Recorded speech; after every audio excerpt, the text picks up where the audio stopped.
सरोवर का जल बिल्कुल शांत है। सूर्य नारायण की किरणें पड़ रही हैं। ऐसा सुंदर प्रतिबिंब दिखाई पड़ रहा है कि मानो लग रहा है कि सूर्य यहाँ अवतरित हुए हैं। नीचे देखो तो एक एक कण दिखाई पड़ रहा है, क्योंकि सरोवर का जल शांत है, निर्मल है। आप एक एक कंकड़ और एक एक पत्थर देख सकते हैं, शांत जल। वैसे हमारे चित्त की वृत्तियां, हमारा मन, हमारी बुद्धि, अहंकार आदि जितने शांत होंगे उतने हमारे जीवन में परमात्मा की अनुभूति, परमात्मा का अनुभव, परमात्मा का अवतरण हमारे जीवन में होने लगेगा। परंतु हम कभी विचार नहीं करते हैं कि हम अपने मन को शांत कैसे करें, हम अपने जीवन में निर्मलता कैसे लाएं। ये कभी विचार नहीं करते हैं।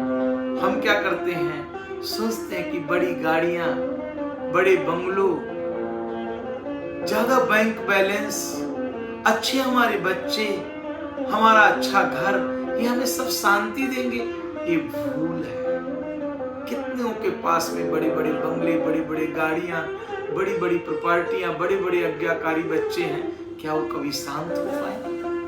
जब तक आपका चित्त शांत नहीं होगा, वृत्तियां शांत नहीं होगी, मन शांत नहीं होगा, तब तक आपके जीवन में निर्मलता, आपके जीवन में माधुर्य, आपके जीवन में आनंद आ ही नहीं सकता। इसलिए जीवन में अगर कुछ करना है तो मन को निर्मल करना है, मन को स्थिर करना है। हम इसके विषय में कभी काम करते नहीं।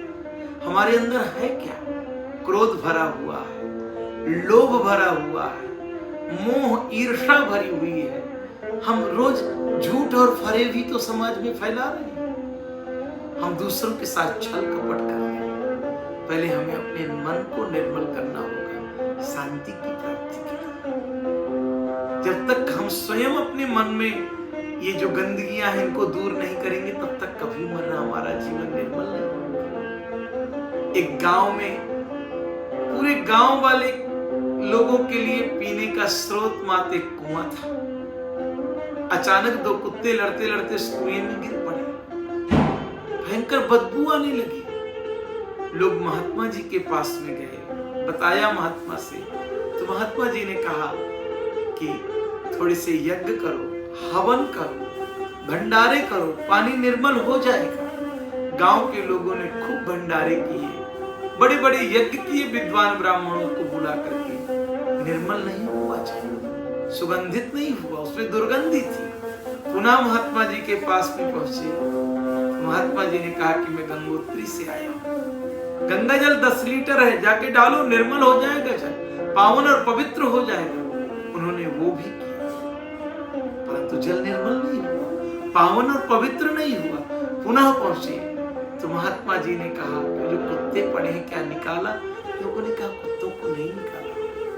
महात्मा जी ने कहा जब तक कुत्ते नहीं निकाले जाएंगे तो कितना भी आप यज्ञ कर लो, दान कर लो, धर्म कर लो, गंगा जल डाल लो, कभी भी उससे दुर्गंध बाहर निकलेगी। पहले तो कुत्ते निकालो, उसके बाद में कुछ उपाय करो। उसी प्रकार से भक्तों, जीवन में अगर आनंद चाहिए, शांति चाहिए, प्रेम चाहिए, तो सबसे पहले अपने आप को, अपने अंदर से ईर्ष्या, द्वेष, छल, कपट, दंभ और द्वेष, ये सब निकालो। आपका मन निर्मल हो जाएगा, एक सरोवर के जैसे शांत हो जाएगा, परमात्मा सूर्य के जैसे अवतरित हो जाएंगे।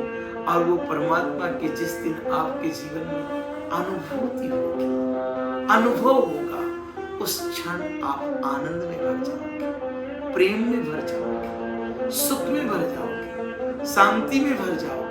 फिर कोई प्रयास करने की जरूरत नहीं, क्योंकि शांति, प्रेम और आनंद परमात्मा का स्वरूप है। और वो परमात्मा आपके अंदर ही विद्यमान है, परंतु आपके अंदर जो बाउंडर चल रहा है, तूफान चल रहा है, काम, क्रोध, लोभ का जो अशांतता चल रही है, सरोवर में सूर्य की छिन्न भिन्न, अगर ज्यादा उसमें लहरें आती हैं सरोवर में, तो कहां सूर्य अवतरित होंगे? वो छिन्न भिन्न सूर्य दिखाई पड़ेंगे। उसी प्रकार परमात्मा की अनुभूति न होने का कारण आपके अंदर अशांति, इसलिए आओ हम प्रेम की ओर चलें, आनंद की ओर चलें, शांति की ओर चलें, अपने मन को